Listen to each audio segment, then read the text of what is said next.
পৃথিবীব্যাপী ন্যাচারাল বালাইনাশক হাজার হাজার বছর যাবৎ মানুষের খাদ্য, মানুষের পথ্য, মানুষের কৃষি এবং কৃষি বিপ্লব, কৃষি শাকসবজি, ফলমূল, অর্গানিক ফলমূল, অর্গানিক গাছগাছরা, শাকসবজি এই ন্যাচারাল বালাইনাশক দিয়ে সুরক্ষা দেওয়া হতো।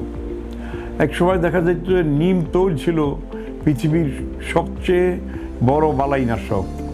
নিম নিশিন্দার হাজার গুণ। যে কোনো ধরনের মাটির ভিতরে তৈরি হয় যে কৃমি বা গাছের ভিতরে এক জাপ পোকা কালো কালো হয়ে যায়, গাছ খেয়ে ফেলে, বিভিন্ন রকম গাছের উজ্জ্বলতা নষ্ট করে, গাছের ডগা ধ্বংস করে দেয়, গাছের ফুল, ফল, মুকুল, যখন ফল আসবে তখন মুকুলগুলি ছিঁড়ে ফেলে, খেয়ে ফেলে, নষ্ট করে ফেলে।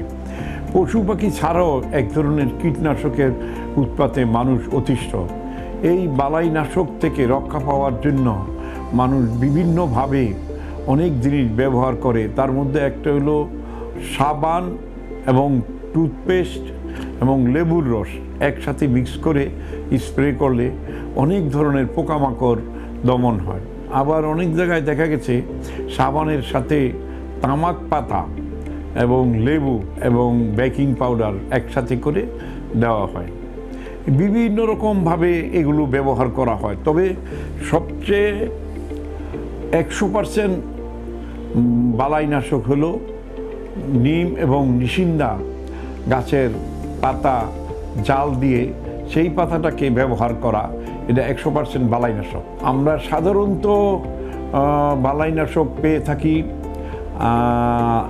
নিম নিশিন্দা থেকে এবং বিভিন্ন গাছের রস থেকেও বালাইনাশক হয়।